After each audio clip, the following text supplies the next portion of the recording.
Hi, hello, welcome to Spell Day. We're covering a spell every single day of the year from the 5e PHB +3. The +3 are homebrew spells. We're at +1 at the moment. And you can head back in the playlist to find it. And today's spell is Hellish Rebuke. First level evocation, casting time of 1 reaction, which you take in response to being damaged by a creature within 60 feet of you that you can see. Range of 60 feet, components verbal somatic, duration instantaneous. Point your finger, and the creature that damaged you is momentarily surrounded by hellish flames. The creature must make a dexterity saving throw. It takes 2d10 fire damage on a failed save, or half as much damage on a successful one. Higher levels, when you cast this spell using a spell slot of 2nd level or higher, the damage increases by 1d10 for each slot level above 1st. Welcome to the Tiefling spell. First level, not bad! 2d10, for first level spells there's other stuff that's straight damage, but this is not just for a straight damage necessarily, this is for a, well, rebuke. When it comes to other spells or damage spells, you're gonna have to use your action anyway.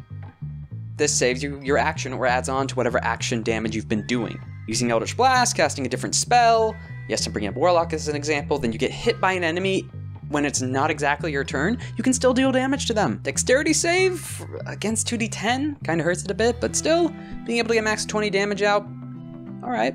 60 feet limited, reaction damage, which is good. You can upcast it, but I don't see why you'd upcast it too much. Good for breaking concentration on spellcasters if they're the ones hitting you, or just warding people off from hitting you in the first place. Finishing someone off if they did something. It's really just a tick damage or a take that. It's a rebuke. I mean, it's in the name. It's not really going to be killing anything, or that's not what it's aiming to do. Still good though. I don't know, it really depends the target that's hitting you and the situation you're in, because we brought this up earlier, but most spellcasters don't want to be hit, and especially with its range limit. Someone from too far away, like with another spellcaster, or someone using some kind of arrow, crossbow, an assassin of some kind, you're not going to be hitting them. So it's mostly going to be targets that are close enough towards you, or hitting you in melee, and at that point, you're already kind of screwed. So really, it's just a, no, take that. It's a get back.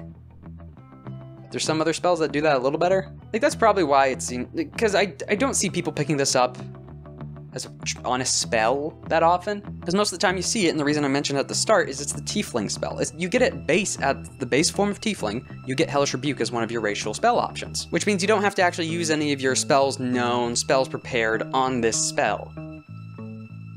Not to mention fire resistance is quite common within the game itself, so already a bit dodgy. 3 out of 10? I mean, it's fine if you have it, but actually using any preparation or learning it or having it prepared is just... Even around that level or higher levels, it's just not really worth it.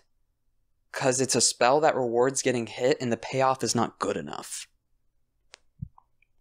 Arm of Agathis is better because it also gives you temp health on top of it, and then does damage to the target. Yes, it only is in melee, but still, that's temp health. You're mainly casting that spell for the temp health. Not to mention, it does flat damage and better damage when upcast, versus the dex save 2d10 fire or 3d10 whenever upcast. You get what I mean.